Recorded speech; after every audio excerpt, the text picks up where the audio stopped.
Challenging star ದರ್ಶನ್ಗೆ regular ಜಾಮೀನು ಸಿಕ್ಕಿದೆ. ಹೈಕೋರ್ಟ್ನಲ್ಲಿ ಬೇಲ್ ಸಿಕ್ಕಿದ ಬಳಿಕ ಅವರ ಸಿನಿಮಾಗಳ ಬಗ್ಗೆ ಚರ್ಚೆ ಶುರುವಾಗಿದೆ.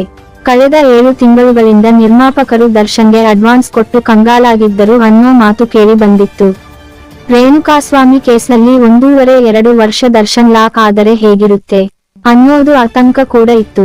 ಎಲ್ಲ ಸರಿಯಾಗಿ ಇದ್ದಿದ್ದರೆ ದರ್ಶನ್ ನಟಿಸುತ್ತಿರುವ ಡೆವಿಲ್ ಸಿನಿಮಾ ಈಗಾಗಲೇ ರಿಲೀಸ್ಗೆ ರೆಡಿಯಾಗುತ್ತಿತ್ತು.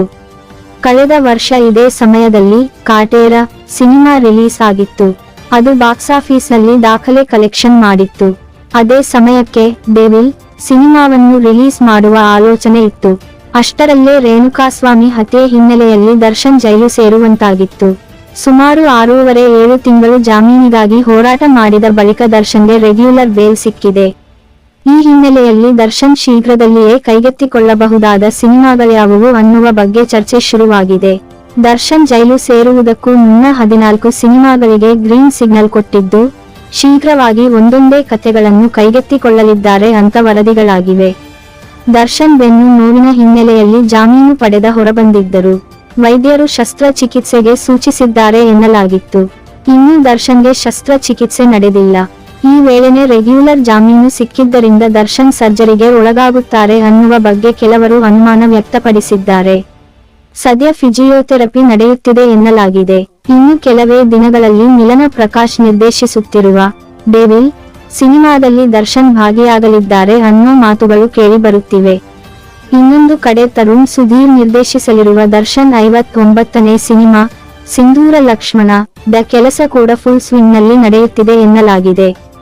ಈ ಸಿನಿಮಾವನ್ನು ಶೈಲಜಾ ನಾಗ್ ನಿರ್ಮಾಣ ಮಾಡುತ್ತಿದ್ದಾರೆ. ಈ ಸಿನಿಮಾಗಳೊಂದಿಗೆ ದರ್ಶನ್ 14 ಸಿನಿಮಾಗಳಿಗೆ ಗ್ರೀನ್ ಸಿಗ್ನಲ್ ಕೊಟ್ಟಿದ್ದಾರೆ.